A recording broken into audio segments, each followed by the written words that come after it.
Pemasangan baliho dan spanduk menolak reklamasi Teluk Benoa oleh seluruh ranting PDI Perjuangan merupakan tindak lanjut keputusan fraksi PDI Perjuangan DPRD Kota Denpasar yang menolak reklamasi Teluk Benoa.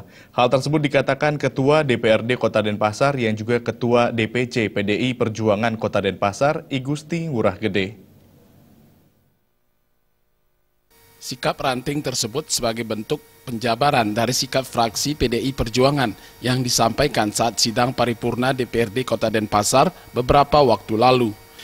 Pemasangan spanduk dan baliho tolak reklamasi dilakukan pada tingkat akar rumput sebagai respon positif atas apa yang dilakukan fraksi PDI Perjuangan di DPRD Kota Denpasar. Sebagai wakil rakyat, sudah sepatutnya fraksi PDI Perjuangan menyalurkan aspirasi masyarakat Kota Denpasar yang menolak reklamasi.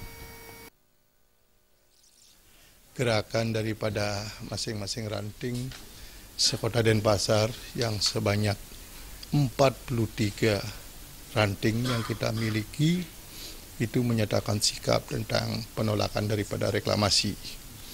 Yang mana sebenarnya ini berproses dari tindakan kami di cabang, yaitu dengan munculnya wacana daripada akan dilakukan reklamasi di Teluk Benoa dan apa yang telah dicetuskan oleh kajian UNUD.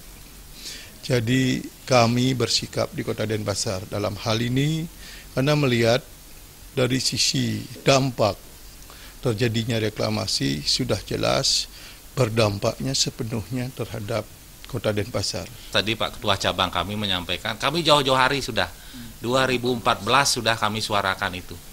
Karena kami berpegang pada kajian dari UNUD dan juga kajian dari pemerintah kota yang menyatakan bahwa kawasan di Teluk Benoa itu adalah kawasan suci.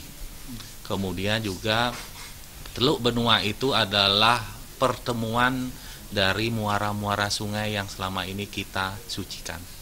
Itu pegangan kami. Terima kasih.